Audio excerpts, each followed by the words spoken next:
Have you ever wondered if Amazon can deliver an item to your address on the same day? In this tutorial, I'll show you how to check which products are eligible for same-day delivery and where to find the delivery information before placing an order. You don't need to complete a purchase for this, we're simply going to check the available options on Amazon. Let's get started.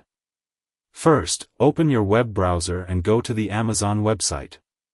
Make sure you're signed into your Amazon account and that your delivery location is set correctly.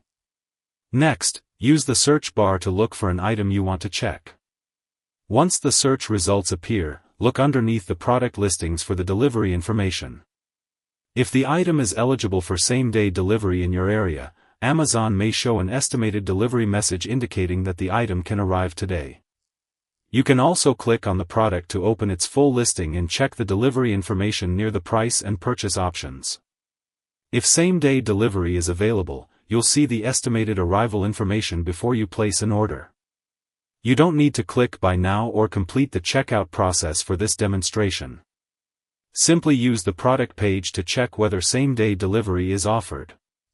If you don't see same-day delivery, that doesn't necessarily mean Amazon doesn't offer it in your area. Availability can depend on the product, your delivery location, the time of day, and current inventory. You can try checking another product to see whether the same-day option is available. And that's how you can check for same-day delivery on Amazon without placing an order. Thank you for watching. If this tutorial helped you, please like and subscribe for more Amazon guides. See you in the next video.